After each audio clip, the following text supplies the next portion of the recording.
Well, welcome for another episode of I Am My Biggest Fan. And today we bring a special guest, and this lady from Wesley Chapel, Florida. And amazing. She's only like 45 to an hour, maybe away from me, which is amazing. And we just connected, and I said, well, come on in. The price is right. So why not bring you on board and introduce you to Miss Tanya Lea? And she's a mind body science practitioner. And oh boy, don't we need that in our life? And transformational coach. And together we bring it on board. And I would like for you to introduce yourself. Thank you so much, first and foremost, for having me and reaching out. I'm very excited to be here. So, like you said, Dr. Tanya Lea, I work in mind body medicine with a background in mental health counseling and transformational coaching. So, I spent a lot of years working in technology, corporate America, and this is way more my calling. I stayed in project management because I love people. And then when we went from waterfall to agile to mass confusion, I said, okay, I'm out. I got to do something different with my life. I could understand that. I actually quit corporate a month and like a week ago. Good Yes. for After you. 17 years of working for corporate, I said 4 years ago, I knew that I had enough, but I started building this world and I said, no, this is my calling. The time is now. And when my heart said and my soul said, you're ready, I just said, let go. So proud of you. Thank you for always showing that support. And I was reading your information, but I'm just going to get right into it because this is going to be amazing. What was your personal turning point that led you to begin your healing journey? I don't know that I was seeking a healing journey. I stayed in therapy for a few years for emotional regulation. In 2017, Dr. Falero said, you might be an empath. And I was going for treatment at the VA. Then she said, the VA doesn't treat it. I thought, well, that's great. So I studied what did it mean to be an empath. And then in 2019, I was, I really struggled and I went to the doctor, a psychiatrist, and I said, it is like I cry until I vomit. It is bad. Help. And they put me on ketamine. 20 minutes and he gave me ketamine. I took one on a Friday night and I woke up on Sunday. And that was a life changer for me because I went off all medication. And then 2 years later, I ended up in psychosis. And that was the point. It was crazy because now that I've studied neuroscience and I'm in a different place, the universe has been trying to talk to me for a long time. I had 8 major surgeries. So it's like, Tanya, Tanya. But it wasn't until I studied mind body medicine that I even understood it all. So Yes, my I love journey's that. We have similarities on that. I had to, there was no solution and I said, this is not me. over and over again. I kept going back and I thought, God, I'm stronger than this. Why is this knocking me down? But I cried at night, but I performed all day. And I think a lot of high achievers do that. We're like, okay, just one more degree, one more certification, and I will feel so good when I finish this. When I. But if you don't love yourself in the now, there's no when for the future. The Oh, future yes. is And right self-love. now. Yes. And then self-love doesn't become negotiable anymore. Then it's just part of your lifestyle. I love it. I love it. Right. When did you realize that your story had the power to impact others?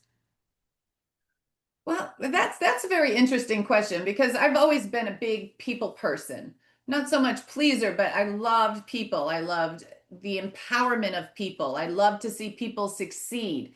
So I stayed in project management because I could feed into a team's success or personal development for others. I also adopted a daughter from Morocco.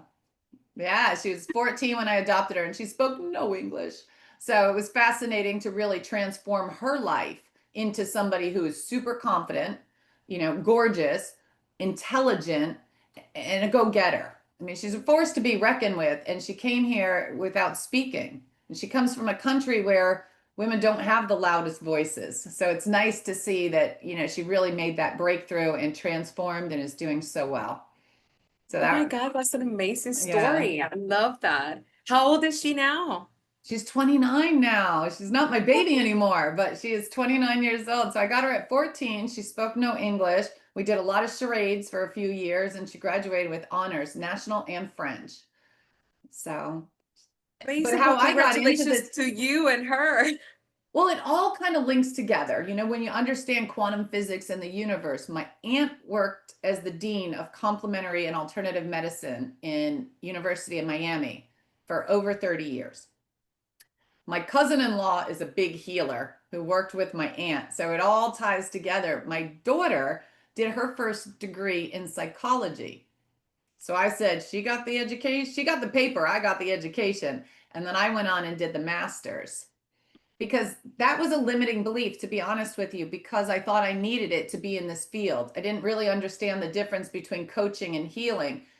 In my head, I needed the therapist degree. So I went back to school only to find out it really is two different modalities. And I like to think that by blending them together, we could really help people. Yes, and I could see that. I mean, everything I've learned, basically, I turn it from the human design into like the spiritual world, and it all made sense to me. I wasn't, since it was not working for me, I decided this is no longer effective for me. Sometimes we need that knowledge to kind of explain it in a way, right? But then we just do the work and it just works wonders on our clients, and it's so beautiful to see the outcome. Yes. That's what we focus on was the outcome. And you know, it's always a struggle when you're going into entrepreneurial work or you're making a big change in life. Nelson Mandela, one of my favorite people, he says, one of the most difficult things to change is yourself. Changing society is easier. And that is so, so true, especially in today's times. In corporate, you know, it just runs to make money. I mean, there's no good, bad, indifferent. That just is what it is. So when you understand that, it helps. I always went in thinking I was going to make this big difference. And you make a difference in little steps, and it got away from me to really appreciate and focus on that. So I had to learn, like you, like many people, really learn to love ourselves. And that is not always the easiest thing when you're, you know, chasing dreams or chasing credentials or really satisfying the ego of the world. Yeah, but I've learned also that when we change ourselves and we heal ourselves and we empower ourselves and we move forward, everyone around us does too, and we help everyone else. So that's amazing. Thank you for sharing that. When did you realize that well, in this case, how did self-love actually transform your relationship, your business, and your lifestyle? My journey it has been a long one. I quit corporate America, and when I quit, it was 2 o'clock in the morning, and I had what I now know it was a Kundalini awakening, which I did not understand at the time. So I ran away. I went to Utah. I was going to Colorado. I thought, I don't know what's going on in my body right now, but I can't sleep, and I'm all over the place. So I was going to hike in Colorado, and there was a mudslide. So I ended up in Utah. Divine timing, because that's where I met all these coaches. And when I first started, and I was pretty broken at the time, and I went into this empower. First, I went to the hospital because I didn't, you know, you don't know what you don't know. So you're going to go to see a doctor. But as I was leaving the hospital, I passed this place on the side of the road, kind of like your boutique. It said, Empowerment Center, love lives here. And I just got curious. I'm like, oh, I could use that in my life. And I walked in, and you, coming from the Western world, Western train of thought, lots of credentials, therapist, I come across a tarot card reader, and I thought, this really nobody's going to believe me. But I went in and we started talking, and it was life changing. He's the one that explained to me what was a Kundalini awakening. He gave me a list of books to read for the summer. The last thing he said to me, it was so adorable. He said, this will keep you busy all summer and help you. I was back there in 4 days. I was like so immersed in it because I didn't understand any of it. How am I think I was 49 at the time, highly credentialed, degreed, and I knew nothing about any of it. So then I started working with a coach, and I was angry. You know, I was like, why am I going through this? What did I do wrong? I put so much good into this world. You know, I had my own little pity party. So no guests. I was just the main person. And I met Charlene next, and she took me kind of on a spiritual journey, which I didn't understand. As I was hiking through Park City, she said, count birds. I said, what the heck is this woman have me do? Like all of it sounded so wonky, but that's what I did to teach me to live in the moment. That's why she had me counting birds. And so and I took this journey for a year, and then I thought, okay, I'll go back to corporate America. And it was within that because I left and I felt like I couldn't do it.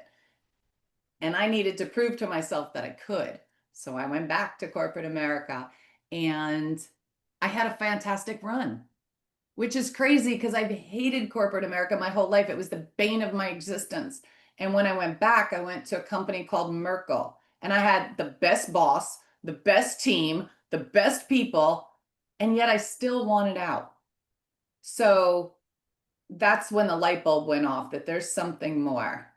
There's something more. And so I left, but I ended my corporate career the same way I started it. I had the best boss in the beginning and I had the best boss at the end, and everything in the middle was a big soup sandwich. And so, That's amazing. And I could relate so much to your story because before 4 years ago I had another boss, but he retired, and then the one that was my boss, I remember he was part of my interview 17 years ago, and I'm like, I'm so happy that you took over because if not I would have quit there. And so I stayed longer because of him, and because we had so much of a beautiful communication. And I've always been a go-getter.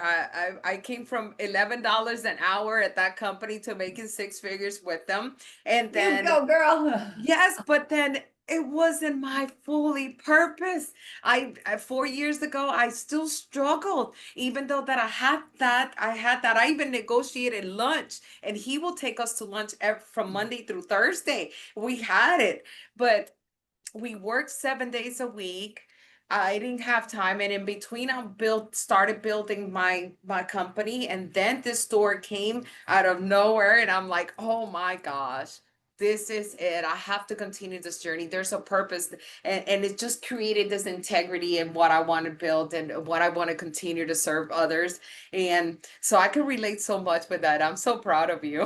Um, I studied it. I'm one of those like career students. If I don't sit in a classroom and learn it, but life taught me so much more than the classroom. And it was interesting because the tarot reader, the man bun, I don't even know his name, but he changed my life. I call him the miracle worker, the man bun worker. He was too cute. But he was the one who told me, he said, stay out of school, Tanya. He said, you will get downloads. And I thought, that's weird. What is a download? But as I started to I'm hiking, and next thing you know, I'm reciting Maslow's hierarchy. I haven't done that since my freshman year. I'm like, oh my God, Maslow's in my head. Now I got Sigmund Freud, that sick bastard, in my head. I was like all over the place. But I didn't listen and I went back to school. I went back to school for 2 more years. That was my own limiting belief, but it served me well. And like I said, I love what I do. The actual point when it really all came together for me was when I was hospitalized, and I was angry, and I came out of the hospital and I sat on my kitchen floor in tears, and I just looked up, and I have a bad mouth. I'm like, what the ugh? And it was, the message came in so clear that time. And I swear I cry. And it said, Tanya just handed you your future. Like, because trauma does get trapped in the body. It really does. And what you do not take care of emotionally and nutritionally will manifest physically and take you under. So It will. a It will. hundred I percent. I can't stop preaching that. I mean, the more you take care of yourself, self-love all the way, and come home back to you. You deserve that love to let go and become the best version of yourself at all times. I love that. I love that. Um, how did healing and self-love shift your relationship with money? My love of money is what kept me in technology, in a field I despised, especially after 2016, right? After the social dilemma came out, I'm like, they are brainwashing us. Oh, yes, they are. So I was really like, I got to get out of here. I never loved technology. I look at it now. Now we got artificial, oh, it's a mess. it's a means to an end. I had to shift my viewpoint on it. But how did it repeat it back to me? Now I just lost my train. Sure. How did healing and self-love Oh, money. shift your relationship with money? When I walked out of corporate, I said, I'm done. You know what? I've been poor before, and I would rather be poor than do this again. And I really, really made that a sticking point. But you know what's so funny is I was ready to be dead ass broke before I went back. Like broke. I was ready to live in a tent under a bridge before going back to corporate America. And ultimately, it took a few years and it took some savings. And I sold my house to buy into bioenergetics, but I ended up making more than when I was in corporate America. Oh, that is So beautiful. I love that. not only do I make more, money is not as important to me as it was before. Like I was balancing checkbooks and how much is this and how much is that. And at some point, I just said, I don't care. I just don't care. When it's gone, it's gone. When I have it, I give it. When I don't, somebody will throw me $1 or two. And if not, I'll figure it out as I go. But that's because my calling was stronger than my fear. Whereas my fear overrode my calling for many, many years. I always felt called to help people. I just didn't like I help them on the corners or I help, I always was helping somebody, but not in a paying capacity. But it was Yeah. interesting because I used to do girls with confidence. And when I did it for free, it was so much fun. Then when I had to write an invoice, like to go in as a paid speaker, I had the biggest block. And so I did a lot of work to be able to unlock that money block. Yes, yes, I could relate to that. I've also had to unblock a lot to go, and even to this day when I left corporate, I had to also go through this process. I gave myself 21 days for detox, and I still make sure that I scan my body every day because I'm like, I'm not going back. There's no way I'm going back. When you say scan your body, what does that mean?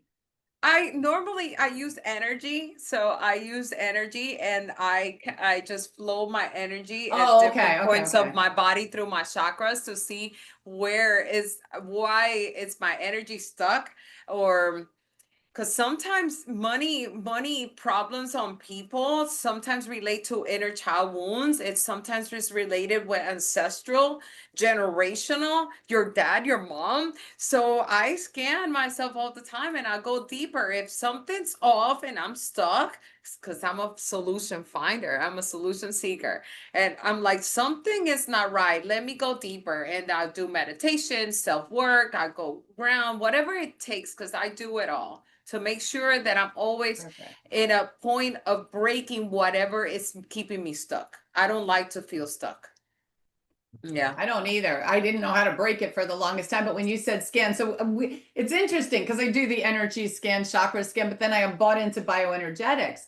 So that's what I went to Jacksonville for. I was going to train under Ellen Duke for functional medicine, but in bioenergetics, it does a scan of the aura of the body, and then you can mesh it with the energy scan intuitively and then muscle test because you can also pendulum test it. It's so fascinating to me. So there's Yes, so many yes. different ways to get to the root cause. Just got to get there. You just have to go deeper. I always go deeper. Go Right? deeper. And That's who would have thought? I amazing. thought it was for my whole life. I never looked at being an empath and somebody who felt so deeply as a superpower because everything when I described it, it was so hyperbolic. And my daughter would say, "You exaggerate." And I'd say, "No, but I really feel it that intensely."